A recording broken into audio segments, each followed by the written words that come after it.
This is, I think, the fourth or fifth shooting that we've seen in the last week and a half. Yeah. But again, there hasn't really been any details coming out about not only this shooting, but any of the shootings recently in the city of Wilmington.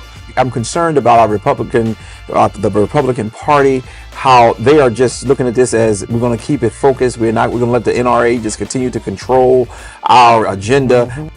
We are 21,000 units. Wow, went up from 8 to 21. Yeah, some have called settled law.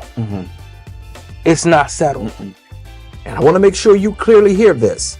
He said whenever he decides to move forward on a case, there has to be able to be proven beyond a shadow of a doubt.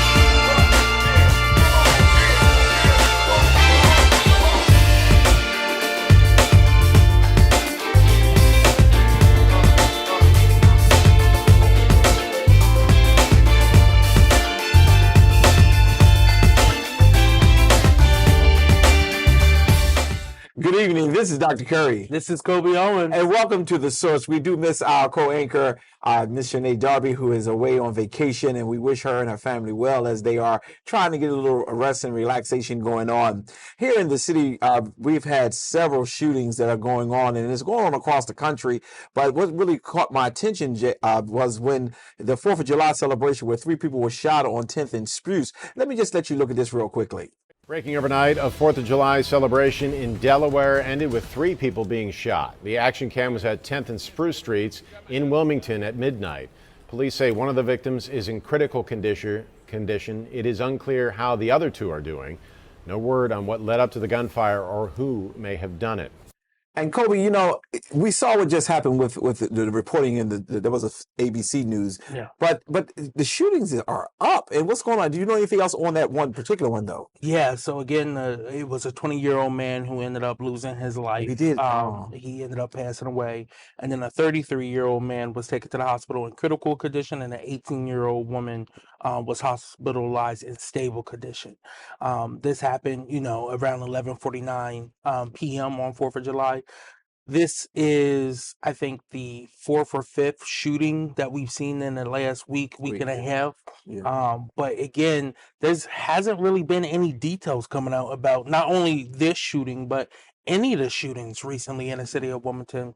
Again, I don't know what the reporting is, the reporting out system is for the WPD and the mayor's office, but I know WDL tries to track as many as possible. And then, of course, Delaware Online has their shot spotter tracker, where they track different shooting incidents, not just in the city of Wilmington, but all across the state. But if you go and look at that interactive map, you see the vast majority is in the city of Wilmington still in 2023. Yeah, our hearts go out to the family who've lost their loved one during this time. It's supposed to be a time of celebration, although I don't really celebrate 4th of July like some do. I'm really a Juneteenth person. It was the 15th day of Juneteenth. Yeah. Oh, is that what it was? Okay. But I do feel that people were out having their cookouts. They were enjoying themselves, and out of nowhere, shots just ring out. And the transparency we do need to see, and I'm hoping that some research is being done to really figure out what is going on, what is causing all these shootings that are going on.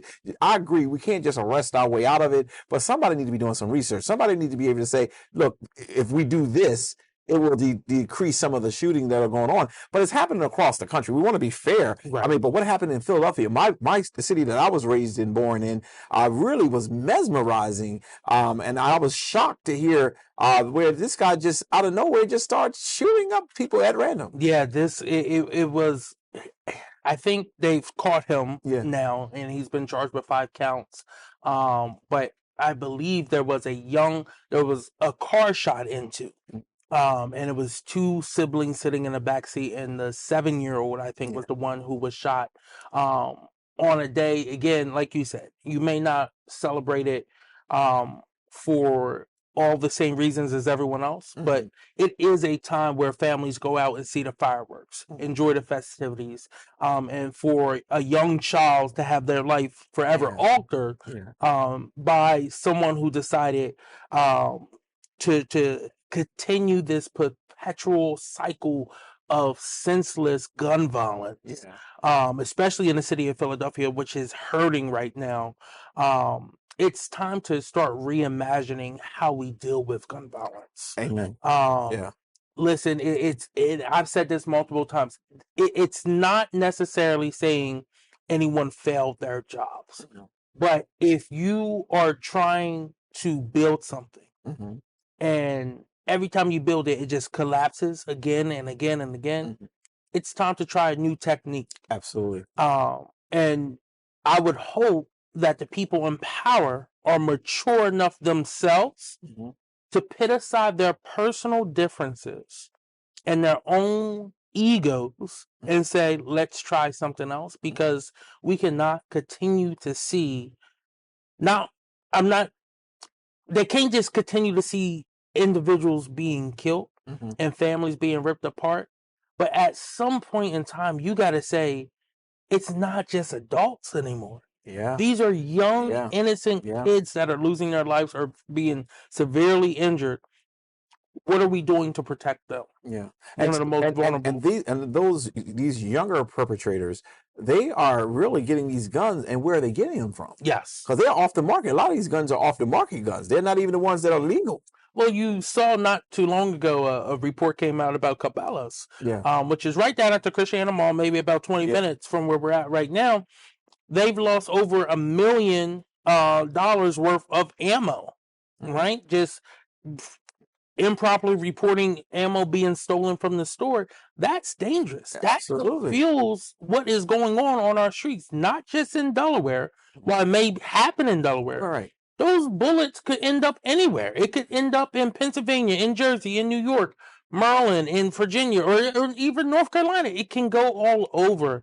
And when you have such a huge quantity, that just increases the risk of more individuals being harmed. But they're reporting about the ammo, but there's also firearms that were missing as well, too. Absolutely. So I don't know what we're going to do, but I'm concerned about the Republican Party, how they are just looking at this as we're going to keep it focused. We're going to let the NRA just continue to control our agenda, our people, and the people who are suffering is across the board now. It's not like you can just target one little community now. It's and they're just and they're just. It doesn't matter. It doesn't matter. A bullet doesn't discriminate. It doesn't. It does not discriminate. But it does cause harm. And I know this is an age-old debate, right? Oh, it's the people, it's not the gun, right? That's the NRA stance. Okay, but if you give someone a firearm, they have the potential to harm multiple people in a very small amount of time. And we've seen that with mass shootings, both inside of schools and outside of schools. We've seen the havoc it has wreaked on our streets here in the city of Wilmington. Countless lives have been lost. Blood has been spilled into the cracks of these streets time and time again. It's time to do something. And even in Delaware, there is a struggle with getting some legislation passed. Yeah, and shockingly, and we are a very, very blue state. And so which says to me, we're going to have to probably stop just blaming the congressmen, because one of the things that they're trying to do, even with the abortion case and others, is saying we're going to push it back to the states. Right. And we're going to allow the states to handle their own business. But even when you talk about gun control, if any place should have a tight gun control system, it should be the state of Delaware, because we who call ourselves Democrats, we who call ourselves a part of the solutions, how is it that we have all of those state representatives down there and they cannot come up with feasible gun laws? So here's the thing, and we saw this on June 30th this year. While we have majorities, we have a supermajority in a Senate, state Senate, but in the House, we're 2 votes short of having a supermajority, which means any bill that requires 2/3 votes, we still have to get 2 Republicans to come on to our side, which gives them a lot of power. It gives them the power to say, if you pass all this, quote unquote what they consider crazy legislation, we're not going to give you the 2 votes to pass the budget. We're not going to give you 2 votes to pass the bond bill. We're not going to give you the 2 votes to pass grant and aid or anything else, stuff like that. And you may say, why is that important? Who cares about bond? Who cares about grant and aid? Who cares about the budget? Well, first off, the budget pays, our state employees, right?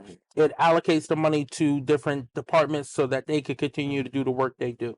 The bond bill, all this construction you see up and down the state, all these improvement to schools, which is a huge part of it, is the money that's going to go in to help fix the lead problem. That's all in the bond budget. And then grant and aid it's pretty much in the word. It's grants that help nonprofits, right?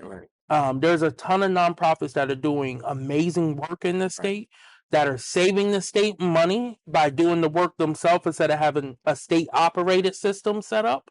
But they still get some financial assistance from the state, and that's critical to making sure that their work keeps going forward. So that's kind of where we get into things. So that's why they've held up some bills as well. Well, what about? Well, is it true that if let's say if the budget doesn't pass, then it cannot go to the governor at all, right? Correct. All right, so it has to pass in order, but if it passes and he can only veto. He can veto it, yes. Okay, but he cannot, just make it. Right. I don't think a governor has ever vetoed the budget. No. The 2/3 majority needed for the votes for the different things. Yeah. I understand what you're saying. So, and that's a good education piece. You just help some people who are paying attention to it, which is why we probably need to find a way. All of our Democratic representatives are they all on board? Right. Better gun control and things of that nature. Do you think they all are? The vast majority. There's a few holdouts, but the vast majority are on board with getting things done, and getting them done to the level that is needed, answering the call that is needed. I got you. All right. Well, and our heart goes out to the people in Philadelphia as well. So much has happened this last week, and it's really sad that we are finding ourselves in this situation with this gun violence just out of control. And I watched carefully. Today it may not have touched my family, but tomorrow it can. So we must be very sensitive, and I hope that somehow our legislators will begin to say, you know what, we need to craft some things, because for the Republicans to keep saying, hey, look, it's a mental issue. Well, then you got to make sure where's the money at to make sure that the mental is right, but we need gun control so that it only get in the hands of those who are stable and sound. Last thing before we go to our break, real quickly, Kobe, is I want to hats off to the city of Wilmington. They're giving out fans to all our senior citizens, which is very critical in this season. I hope we can get some box with air conditioners at some point. but we want to say hats off to the city of Wilmington for doing such a good job with that. Yeah, no, I definitely agree with you on that. We're seeing a mini heat wave in between these rainstorms. I think just earlier this week, it was in the 90s for a few days. So making sure you have air circulating in your house, make sure you stay hydrated. And either just if you're getting into your car, leave the door open for a second, crack the windows right away if you don't have AC in your car, because that is another way you can get heat stroke. Yes. It may only be for a minute or two, but that adds up and it takes wear and tear on your body. So just be very conscious. I do hope that they get some box units for some windows for some of these older houses. I know I have to use AC units in my house and in some of my family's house as well too. And if the issue is they don't have enough volunteers to help put it in, I will volunteer. Yeah.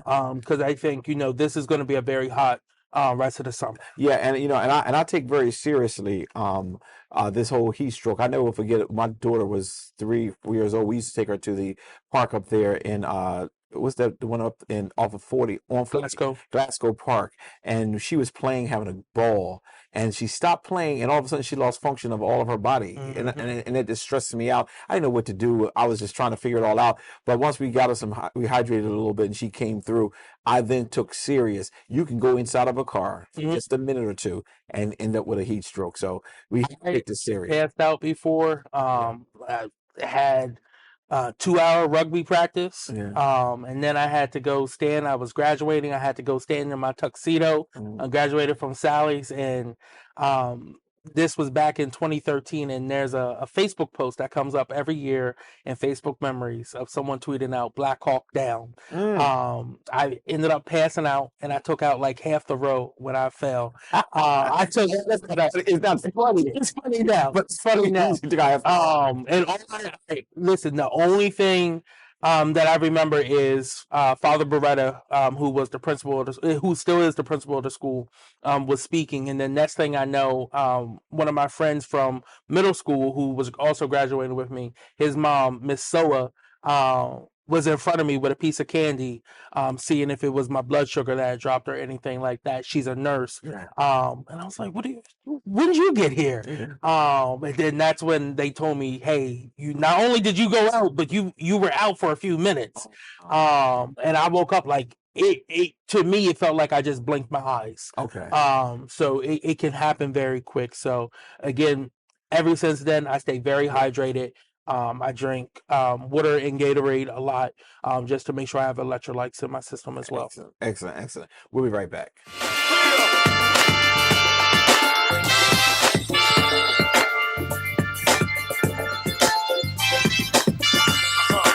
And we're back. I just want to remind everyone that today, after we finish with Kobe's Corner, I'm going to come back by myself, and we're going to give you some updates on the Terezes family, and I want you to really pay attention and take heed. There's going to be a lot of information that I'm going to give so that you will be able to know where we are. We're not letting this case go. We're going to move forward, and we're going to continue to move forward with or without the permission of the city of Wilmington, because we do believe at this point that it's laying at the feet of the police department why they have not charged this woman for harassment and racism.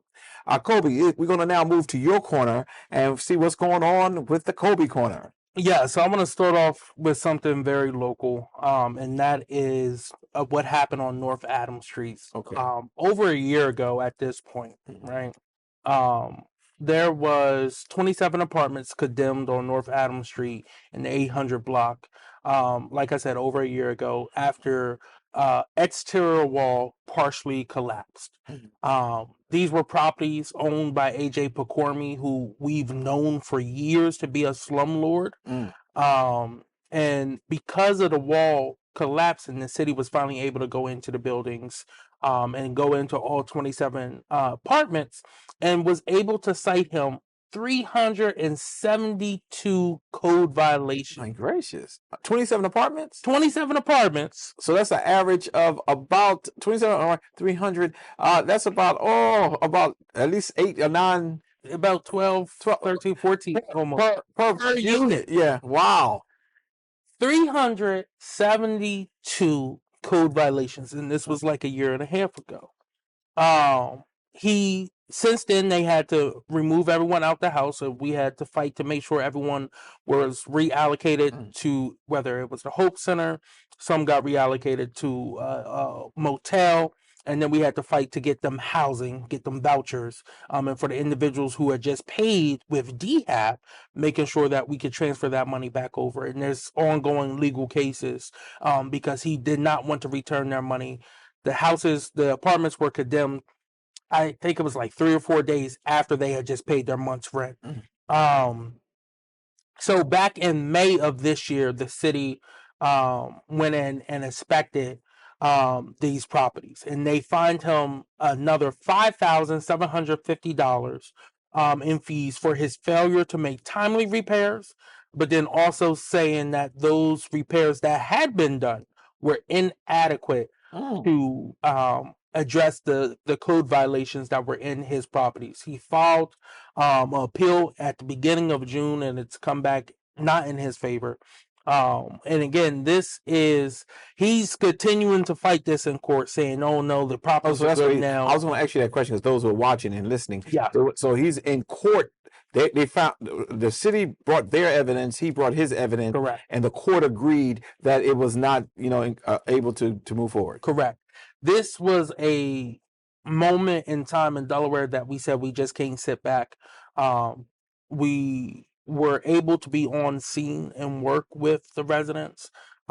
We had the state rep for the area, State Rep Sherry Dorsey Walker, was also on site.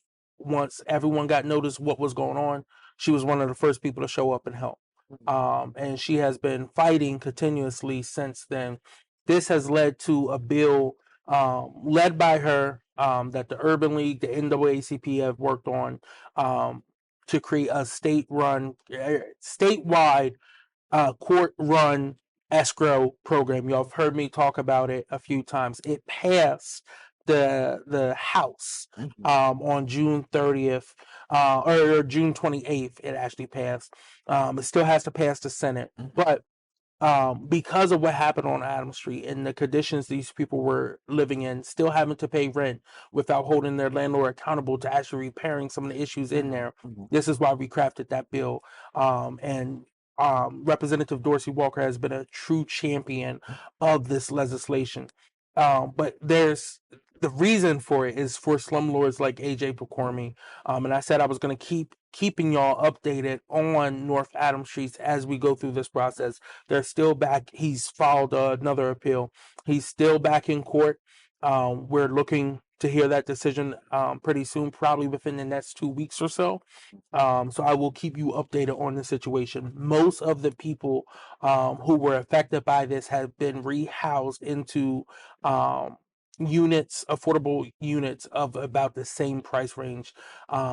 Most of them are maybe about $50 to $60 more than what they were paying with his properties. Now, do you know if or not any of them are still in hotels? There are two that's still in hotels, but they should be receiving notice of units opening up soon. So Because we have a real shortage with affordable housing apartments. we are 21,000 units Wow, short. went up from 18 to 21. Yeah. So Wow. I had talked about the 18,000 for almost 2 years. That was the last report we had. We had pushed on the state to do another report, and they did, and it found that we increased instead of going down. I think just when thinking about affordable housing, there's different opportunities for the state to kind of look at what other cities and what other states have done to kind of address this. There's actually one of the largest housing complexes west of the Mississippi River out in like not Los Angeles, but in one of the surrounding cities. It houses 10,000 individuals. It's affordable housing. It's 18 23-story buildings, and then some row houses as well too.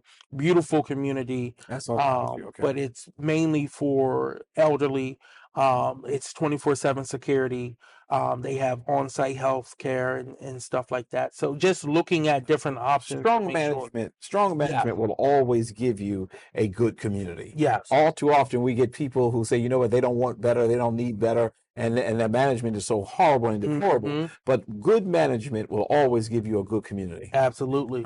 Absolutely. So again, just keeping an eye on, what's going on with Adams Street, what's going on with housing in here in the state of Delaware. We'll probably have Cheyenne on the show again at one point in time because she loves housing to talk about what's going on there. But speaking of housing, on this upcoming Monday, tomorrow, at 5:30 at the PAL 3707 North Market Street, we will be having a Wilmington Reparations Task Force meeting. Okay. And slated for the agenda is 3 presentations about housing as reparations and what that would look like. Going back to some of the pain points of what we've struggled with housing, how we can move forward, and then also, just some more information for the committee members as we're thinking of our recommendations and our report that we're going to recommend of what does reparations in a form of housing look like, and what are some of the dire needs of people who've been have had their housing generational wealth stripped because they weren't able to access and purchase homes, but yet they're paying high rents right now that are higher than some mortgages. Yes. I have a friend who's living in a house right now. It's paying $1,500. Meanwhile, the mortgage on the house that she's living in is probably close to about $800. Yeah. So you could almost be making 2 payments a month at the rate that she's paying right now. So again, just looking at what we can do to try to help. And again, it's just a recommendation from the task force. At the end of the day, it's going to be on city council and the mayor's administration to actually adopt Okay. our recommendations and start implementing them as well too. And then my next point, which is going to be a few things. Legislative Hall update. So the General Assembly is now out of session. They won't be back until January, which means any bill that did not pass can come back up in January. It didn't die. But I did want to highlight some of the things that did pass. $71.9 million in the grant aid package that the governor has signed. I talked about grant aid and what it does to help. This money will be going to fire companies, ambulance service, senior centers, veteran organizations, and other nonprofits that do great work into the community. This was a huge lift. They also increased funding for behavioral health consulting, substance abuse disorder, arts programs, historic preservation, and emergency services as well too. Also, they another bill that was passed the Senate but not the House was SB 184, which prohibits, which I think this is a major bill. It prohibits insurance companies of using and considering your criminal background. So if They you do that? mm-hmm, Oh, wow. so if you have a non-pending arrest, charges, or indictments that do not result in a conviction, they can't use that against you anymore. Convictions unrelated to fraud or risk of being insured, so insurance fraud, anything outside of that, they can't use that against you. And then the main one that I really like in this bill is if you have driver license suspensions or you have any non-driving related reasons that you lose your license, they can no longer use that against you as well too. So that speaks more to the auto insurance industry as well too. That's going to be huge. I know they're still working through it, but hopefully that will pass in June. But that passed the Senate with 19 yes votes, 1 no vote, and one absent. And then the last one I want to talk about is one that passed the House, but then it passed the Senate. But that is expanding Medicare to cover doula services beginning next year. So just a few things. It would carry all carriers would be required to cover doula services that include 3 prenatal visits up to 90 minutes, 3 postpartum visits up to 90 minutes, and attendance through labor and birth for doula services. That was a bill done by Senator Marie Pickney and new Majority Leader Mimi Brown, Melissa Minor Brown. And that gets me to my last point. On June 30th, we saw Speaker Swarthkoff, who's been the Speaker of the House for the last 11 years, officially stepped down as Speaker of the Delaware State House. This is someone who I have not I do not like. We like everybody. In We like 2020, he It's called for me and other I black remember. organizers to be arrested for simply peacefully protesting. Yeah, he can do that. He can call for your arrest, but he Correct. can't arrest a person who's harassing. Go ahead. Correct. Keep going.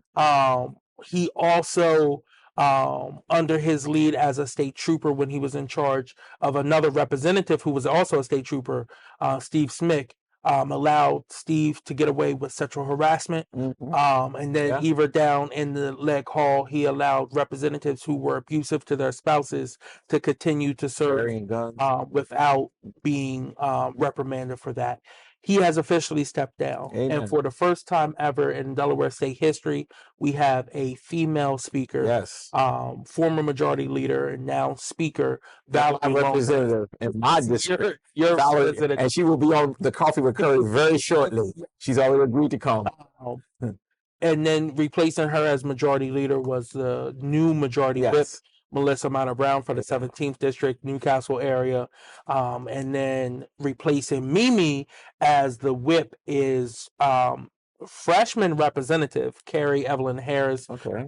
Some of you may know the name. Carrie ran against Tom Carper in 2018 for U.S. Senate. She had been a longtime advocate and activist, and a true hard worker. She is now the whip, and she represents the Dover area, Dover, Kent County area. So this is also the first time ever we've had a all-woman leadership team in place in Delaware's history. You know, it's going to be interesting. I don't want to cut you off, but it's going to be interesting to see how much they get done. Because what I do believe this, that when you have women who are focused, stuff gets done. I mean, because all too often we get caught up in the politics of, oh, this doesn't look good or whatever else. I think they got a mission. Yeah. I think they got a mission. They got to get certain things done. And I'm going to watch this very carefully because we have never had first of all, whenever you got women doing anything in leadership, is first. And we're in the 21st century. Yep. So this is going to be really interesting to watch this whole new legislative group come through. And we're going to see what's happening on the Senate side at some point. But go ahead. I'm sorry. So the Senate side has had never all at the same time, but they've had a woman hold each position at this point. Okay. From pro temp Patty Blevins, from majority leader Patty Blevins and Margaret Rose Henry, and then also for whip Patty Blevins and Margaret Rose Henry, and now Senator Lockman, who represents the city of Wilmington. So we've had women in all those positions. We've just never had all women in those positions at one time. It was in I think 2015, it was Patty Blevins was pro temp and Margaret Rose Henry was whip. And then once Patty lost, David McBride became pro temp and Margaret Rose Henry was leader and Nicole Poore was whip. So those were the iterations of 2 out of the 3 positions being held by women. My last point that I want to talk about today is SCOTUS. This conservative stolen court. I like that. And I say stolen because when President Obama, our duly elected 44th president, nominated Merrick Garland to the Supreme Court, Mitch McConnell and the Republicans in the Senate said, oh no, we're going to hold it. It's not even voting time, but it's almost voting. It's a voting year, so we're going to hold them off.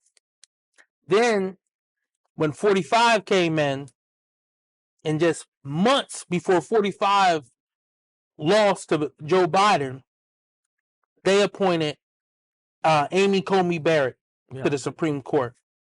With over 10 million Americans had already voted with early voting. October of 2020, they appointed her to the bench. Yeah, I still think that's why the Republicans are suffering with Trump, because they just did some shady things. And McConnell, while he's not saying much now, he did that. He blocked Obama and he released to allow, and he also blocked one of Biden's, who was that supposed to be appointed while after the vote, while he was going to supposed to wait since he waited for the other one. Right. It's been a few on the federal court level, none for the Supreme Court. Right. Biden's only had one opportunity, and that was Ketanji Brown Jackson. But we have seen the damage that decision has done. It's a 6-3 conservative to liberal breakdown on a court right now. And we witnessed the Supreme Court come out and rule that colleges cannot take race into consideration when it comes to admissions. You know, but thank you for keep reporting. But I want to say this to you: the very Supreme Court justice who benefited from that policy is the lead Supreme Court justice who's fighting to make sure it went away. That's a disgrace before God. Well, it's almost like Clarence doesn't want to upset his master. His master allowed him to get educated, and now you use that education to oppress your people. One of the worst replacements that I could think of such a historic figure like Thurgood Marshall is Clarence Thomas. Yeah. He has systematically set this country back for his own people. Mhm. Well, his former people, Mhm. because he's not invited to the cookout. And this is why, Went to his wife's cookout. yeah, they have raisin potato salad. This is why we have issues right now. When you look at this, I'm predicting right now in 2024, Mhm. you're going to see applications in the highest rounds for HBCUs. Mhm. You're going to see historic class sizes. You're going to hear HBCUs complain Mhm. that they don't have enough resources to meet the demand. That's going to happen. Mhm. And then you're going to hear on the other end, because, whenever a college can't meet the demands, they get more money. But then you're going to hear from the Senate Republicans and the House Republicans and people like Ron DeSantis and Governor Abbott in Texas. Oh, we can't give more money to HBCUs. Mhm. You're seeing from RAGA, which is the Republican Attorney General's Association, they're coming together and they're about to challenge minority scholarships because it creates an uneven playing field. We have seen, and it started, the Petri dish was Florida, and now it's spreading all throughout the nation. You saw how they went after minority institutions down in Florida. You saw how they went after the Divine Nine in Florida. You saw how they went after Black history in schools. Not just Black history, but they said, oh, we can't have Maya Angelou's books. We can't have Amanda Gorman, who spoke at Biden's inauguration's book. We can't have quotes or books that have quotes with Dr. King in it, but yet they all tweeted out on MLK Day. Well, hypocrisy. Hypocrisy. Now you're seeing it on a nationwide level. And they struck down, again, they are striking down case after case of what some have called settled law. Mhm. It's not settled. Mm-mm. And it's on our federal Senate or our Congress to stop allowing cases, quote unquote, to be settled and start passing legislation to codify them into our nation's laws. Well, this is the time to do it, but I guess you would need the Congress in order to do that. And it's right now being run by the Republicans. And when we were in charge, we Absolutely. did not do what we were supposed to do. Absolutely. So I'm really concerned. But let me ask you this question. Then we're going to have to go because we got to get ready for our last segment. But couldn't Biden increase that court? Not without congressional approval. He could be in support of it, but you would still need a bill to pass to expand the court. I recommend that the courts be expanded by 4 justices. But then also, and the only way to get that done is you would have to end the filibuster once and for all. And that's when that other guy from West Virginia and said, Arizona, Kristen Sinema, and from Arizona, and Joe Manchin from West Virginia. So therefore, it's critical to try to get 52 seats or 51, because I think Joe Manchin is probably going to lose this go round. Get 51 seats and take that vote. Or if we only get 50, take the vote, let the vice president be the deciding vote, and in the filibuster and push through this legislation that's so critical for our nation and to protect our rights. Now, will the Senate have to do anything with that? The Senate would only have to vote on a rule change, which is a 50-vote majority. Okay. The reason I'm asking all those questions is because I think that we should have done that when we had the power, but you just clarified we really couldn't because we didn't have the votes. Correct. We were in charge. Kobe, it was so much information we had to digest today, and we get ready to do our last segment, so I don't want you to go anywhere. Please stand by because I want to give you an update on the Terez situation so that you can feel good about it. And Kobe, this is the last part you're going to be in, so you have anything else left on your table? I have nothing else on my table. Again, make sure y'all come out to the Wilmington Reparations Task Force meeting, which is going to be July 10th at the Wilmington PAL, 3707 North Market Street. Good. Make sure everybody show up. We'll be right back.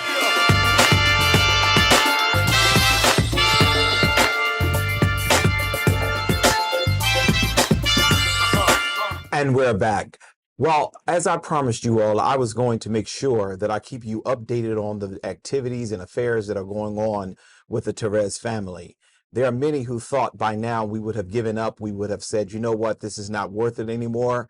But whenever there is discrimination of any sort, I believe you must fight until appropriate resolution have been found. We had the golden opportunity, as I often say when I'm preaching, to have conversations with all parties at this point. Yes, we had a conversation with the State House to deal with her role as a lead attorney for legislation. We had an opportunity to have a conversation with the Attorney General's office, with the lead prosecutor. We had a conversation with the chief of police and his captain. We also had a conversation with LNI. As I reported last week, LNI certainly responded according to what they needed to do based on a complaint that came into them. All of the information that was given, they was able to go through and do what they do. Even when I share with you that they did it under the disguise of night, he had a justification for why he did that. And it becomes important that we clearly understand that regardless of people, positions and things of that nature, we must always be fair, because being fair is very critical. So I do excuse LNI and say, listen, you did what you were supposed to do based on the information that you were given. Then we move from that to the police department. The police department initially, I felt they had turned all their information into the Attorney General, waiting for the Attorney General to decide whether or not they were going to prosecute. But since we've had that conversation, we discovered that the police department did not need to do that. The police department needed probable cause in order to do what they felt was appropriate. The crime that we feel that have been levied is the crime of harassment and racism. We believe that this was done solely out of the fact that she did not want this minority family living next door to her, and from that evoked all other kind of things. She felt that it was not important to worry about because she had enough friends everywhere else. So I then realized that I asked a question to the lead prosecutor from the Attorney General office, and he was very clear. And I want to make sure you clearly hear this. He said whenever he decides to move forward on a case, there has to be able to be proven beyond a shadow of a doubt. It has to be fact driven, and everything has to be lined up. Okay, we agree with that, but they lose a lot of cases. But regardless of it, that is their position, and that's how that office operates. The police department, on the other hand, they do not need to have all the facts in line. They need probable cause in order to arrest or issue an arrest warrant. They chose not to. Now, this is what they're saying to me now. Well, we rather do mediation because mediation can bring some resolution to this situation. We disagreed because on February the 16th, this family went to the police department. This family constantly, since February 15th, tried to bring some resolution to the situation that was going on Delaware Avenue.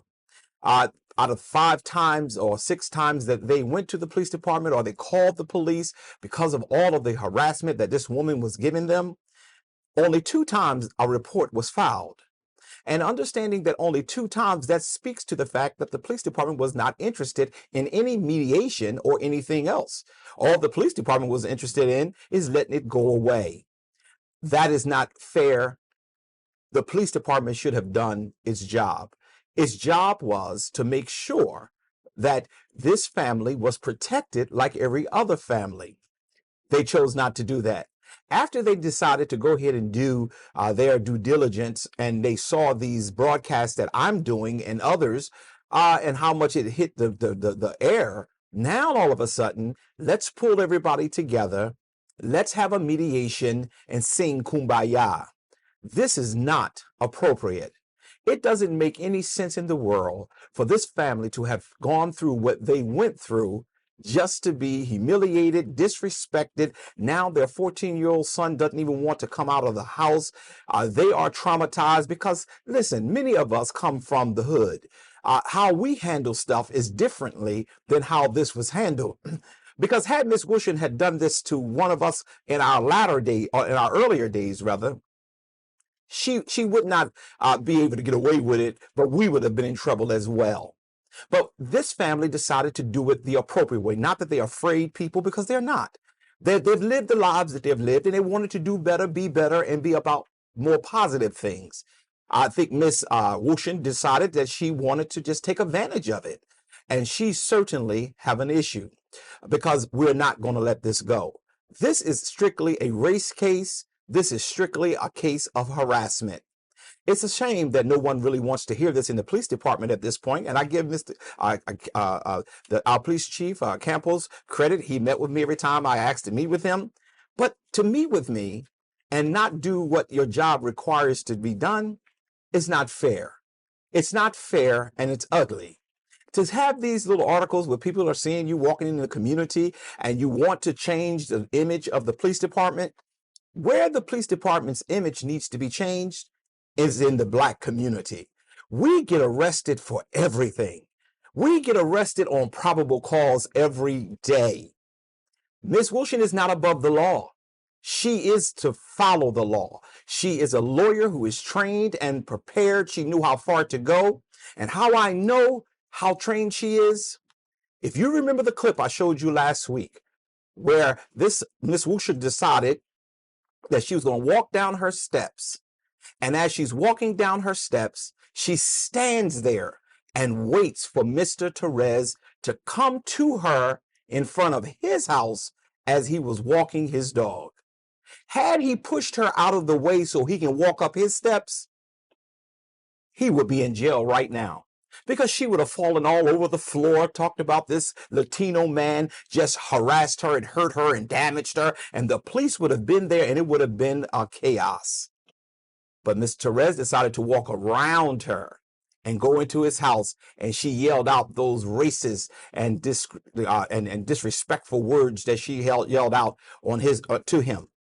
Unacceptable, Mr. Chief of Police. And Mr. Mayor, I appreciate the fact that you have been silent. I did issue a call into your office. I have a number that they gave me to verify that I did call. I would like to meet with you, because maybe you don't know all the facts. Maybe you really don't know what's going on, or maybe you do. I don't know. But what I do know is this is not going away. I want to make it very clear that the Attorney General, you're not going to walk away from this and allow this to continue. I've now asked the NAACP to join me in this quest, because obviously the city, the police department, they tend to take this as a joke. It's not. I put my phone call into the NAACP and they are ready to move forward. We will be moving forward with the NAACP as of now. For those of you who are watching me, let's prepare ourselves for a protest. It is now at that point where they're not listening. This family does not deserve. I saw even the News Journal was supposed to have done some articles on this because they felt compelled, given the circumstances that surrounded this. But obviously, Miss Wushin, whatever her name is, the attorney, she has some power and influence in her hand is in certain areas that it just can't get a break. But the news journals decided we're not going to do the case, obviously, the article, because it has not come out. I did notice, though, that the News Journal did an article this week on a gay slur that was said in one of Wilmington's bar. They did do an article on that. It's a disgrace when, you know, I'm not against gay people. I'm not against anybody. But it's a disgrace that you have a Latino family as well as an African-American family, an African-American wife and a Latino husband who have been harassed for 4 months, living in anguish for 4 months. And it can't even get any press. We have reduced ourselves to nothing. Not we didn't do it, but it has been viewed in the sight of those who have power. My job is to speak to power regardless of anything else, and I'm not going to let go. I appreciate what the Terez family is doing, and I appreciate that they are holding their peace. But I'm asking the community to prepare themselves. I've already submitted for a petition, or I shouldn't say a petition. I've submitted for a permit to host a protest. I know it's going to be declined, but that's all right with me because I'm going to follow the law until they make me break it. And when I break it, because I have a clean record, I'm going to continue to move it because sometimes you got to get in good trouble. You remember those words, don't you? One of our great congressmen is famous for coining that phrase. And I want to make sure that we're clear that we're going to have to get in some good trouble. And I'm prepared. My cameras will be there, and we will see how they treat us as opposed to how they have treated other people. Let me move a little bit past that and just simply share that we are asking for a meeting with the mayor. I've already requested it. We'll see when they get back to me, and I'll let you know if or not he wants to entertain such a meeting. But if, and I can say this publicly, if the meeting is just to regurgitate what has already been said, that all we're going to do is mediation, unacceptable. Here's the facts, y'all. The facts are the police department does not need facts. They need probable cause. We in the African American and the Latino community know that so well. But they don't need facts. They need probable cause. You've seen the video, but don't ever let anybody make you think that that's the only time something like this has happened. For the last 4 months, until they decided to get cameras, that's when it was caught on camera. But she was harassing this family since February the 16th. It wasn't caught on camera till 3.5 months later, and on my show 4 months later. This is unacceptable. It's not like it was a one hit and she didn't do anything else. She involved some of her neighbors involved in this. This is wrong. And I asked the lead prosecutor for the state of Delaware, I said, is harassment illegal?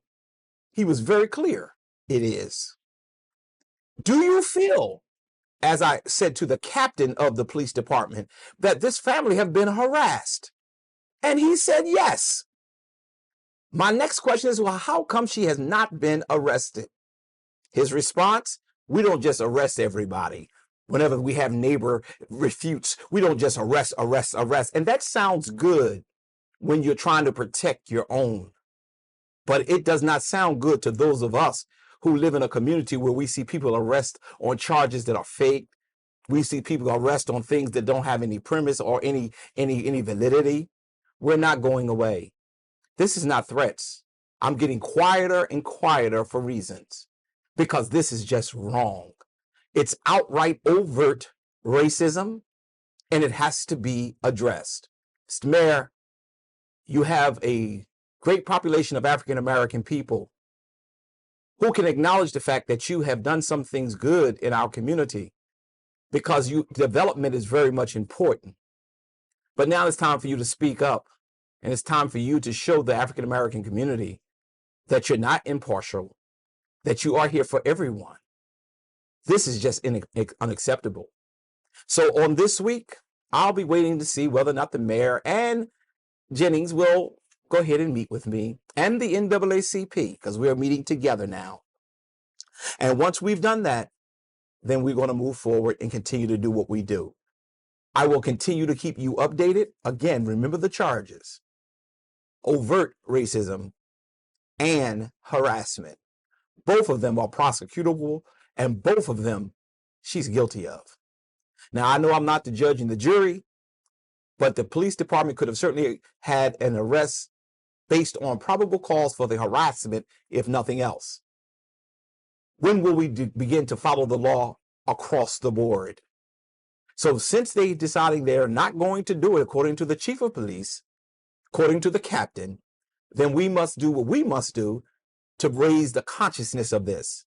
And when we start doing certain things, we're not going to look for a negotiation, because the only thing we want to negotiate is that the police department does its job, because that's important to us.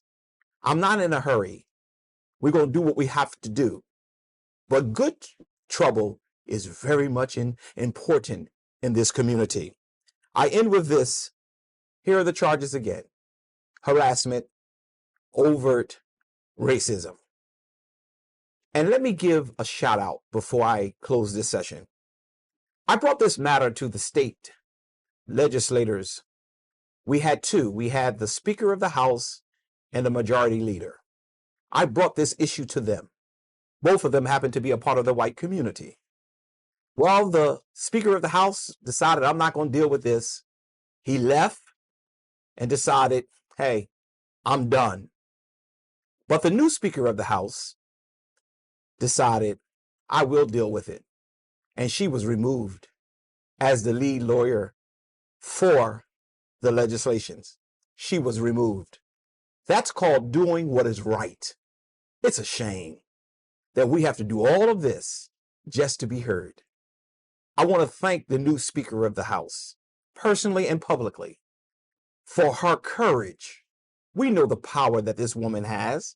We know the influence she has. She must have something on some people. But to do what you did and not ashamed of it, but you are clear on your position, sometimes I wonder if maybe America had it wrong. We need probably more women to be able to just handle the circumstances and the situations that are happening than we do some of the men who have set in positions to do nothing. And I hope that is not sexist, because that's not my heart. But this woman, our Speaker of the House, the new Speaker of the House, was very clear. I'm not into the drama. I saw what I saw. It is what it is. She's not returning. It's just that simple. Mr. Mayor, it's just that simple. Mr. Chief of Police, it's just that simple. Miss Attorney General, it's just that simple. Don't get so entangled with the political arena, especially here in Wilmington, that you lose sight on the people who put you to where you are. When we get out next week, we will have another session of this, and I will let you know how my meetings went with both the mayor, if he grants one, as well as the Attorney General. And the NAACP has now joined this force. Until the next time, may the Lord bless you real good. Thanks for tuning in to this episode of The Source. Be sure to tune in next Sunday at 5 p.m.